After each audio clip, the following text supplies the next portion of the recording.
the Northern Flower Garden, and we're here today to talk about foliage.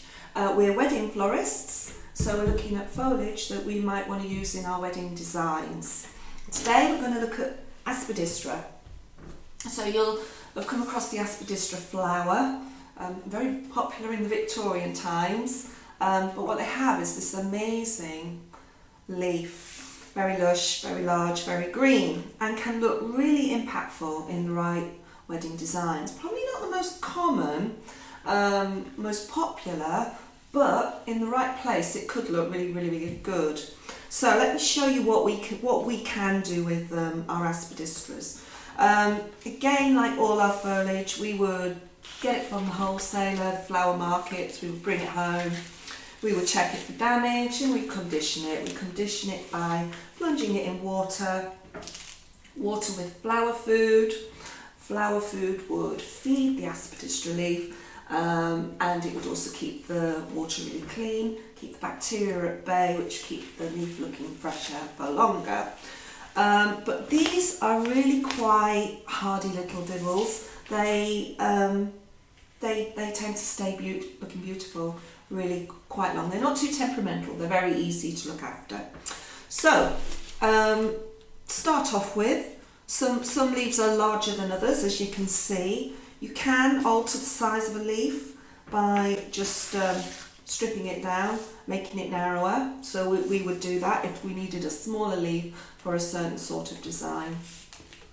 We can also use the leaf in a number of ways. So as you can see, it is quite large, and in the wrong place, that's maybe not what you need. We can make it smaller, we can manipulate it, we can use various techniques on it. But to start with, I'll show you with how we would use it just like that. We would, first of all, really put pressure at the base of the leaf where it meets the stem. Be very careful not to snap it, but just kind of mould it and use the warmth of your fingers and the pressure and the moulding, and after a little while and a lot of patience, when you've got a lot of these to go through, you will find that your leaf starts to go like that. And that's perfect if you're looking for a nice draping design going like that rather than going like that. So you can do that and then just let the leaf flop and flow. Or, as I mentioned before, you can manipulate the leaf, and there are various ways of doing it. So one popular way is to staple. So we just take the top and the bottom. We get a little, it's just like a little Bambi stapler. We use this a lot in floristry. And then I like to put the little bits on the outside so they're not so visible. But it doesn't really matter, that's just me. And then you staple it in place. Again, I do one on the other side again because I don't want it pinging open at the wrong time.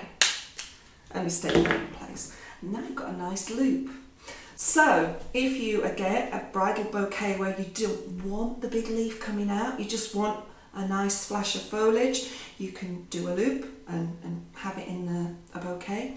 They're also really good in flower arrangements, so table displays, especially for the larger ones, because as you can imagine, that covers quite a nice amount of space with one leaf. So that keeps it more cost effective for you.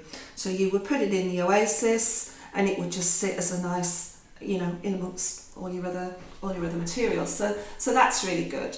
You can also, there are lots of other ways of doing manipulative techniques. So that's one style.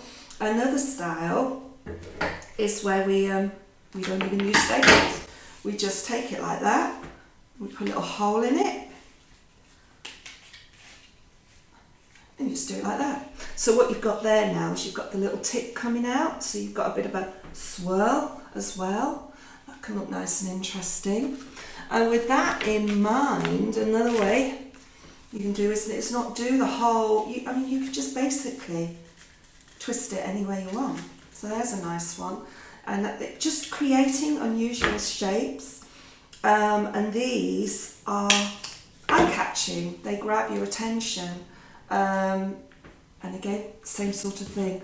All of these sort of designs, they're just going to be eye-catching and what have you. So they're really popular, and they are fairly reasonably priced, and they are quite large. So them two together can be quite economical. Now, if you like just a natural leaf, you can actually polish these. So when I showed you the manipulation, if you rub it, there's like a gloss in the leaf that ends up coming like a satin finish. But these can look really, if you're looking for a really dramatic, bold impact. We have like leaf shine, which you find in most places. This is a Baby Bio one. You'll just give it a spray. Be careful to do it in a ventilated, there we are, just a spray like that. Careful to do it in a ventilated area because the fumes can build up, especially if you're doing a few. And then leave it for a couple of minutes to dry. But what you end up there with is this like really shiny leaf, what's become from a matte to a shine. And if that's the look you're looking for, that's perfect. So there you go, Aspidistra. One leaf, many uses. You know, a lot you can do with it. So we'll sign off there. If there's, if you'd like to subscribe, please do. Find out more information on wedding foliage. We also do wedding flowers, and we look forward to seeing you again soon. Thank you. Bye bye.